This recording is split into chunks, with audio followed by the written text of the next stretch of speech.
Barbara throws a wobbler. Barbara was in a very bad mood. I am not, she said, but she was. It had started in the morning because of a sock problem, and at lunchtime there had been a strange pee. Then Barbara stepped on a crack, which she had been trying very hard not to do. Things were going from bad to worse.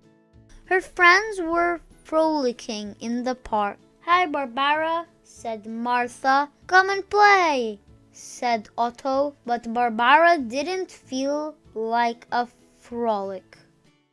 Of course, Barbara had been in bad moods before. She'd had huffs, grumps, upsets, and strops. But today was different. Today felt like 100 bad moods wrapped up in one. And when another terrible thing happened, Barbara threw a great big wobbler. And then suddenly the wobbler was actually there. It loomed over Barbara's head. What's wrong with Barbara? Said Small Bob. And what's that weird thing? Nobody knew. The wobbler hovered in the air, gloopy and heavy like an angry jelly. Are you okay? Asked Otto. But the wobbler didn't want to talk, so neither did Barbara. Would you like a cuddle? Asked Martha, but the wobbler was not accepting cuddles, so neither was Barbara. Barbara didn't even want any of Small Bob's ice cream, which was really strange. No!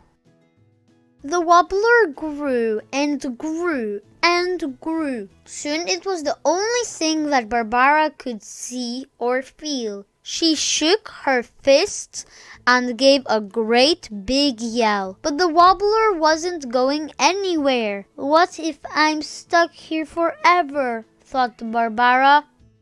Let me go, said Barbara. Let me go, said the wobbler. Ah! She shouted. Rah! Shouted the wobbler. Stinky bumphead, shouted Barbara. Stinky bumphead, shouted the wobbler. Barbara giggled.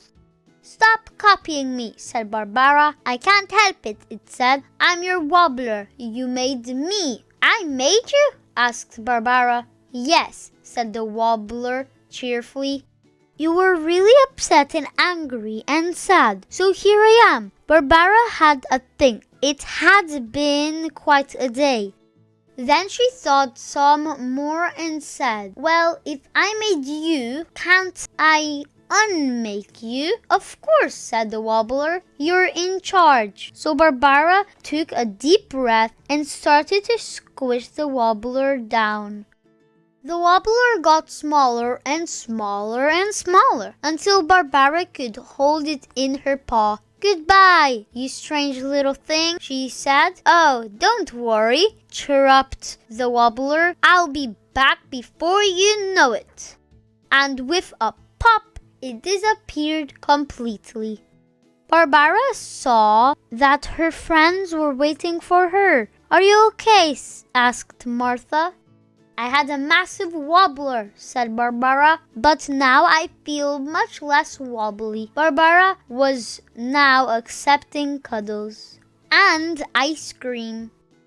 Barbara went back to the park to frolic with her friends. Surely there wouldn't be any more wobblers today, would there?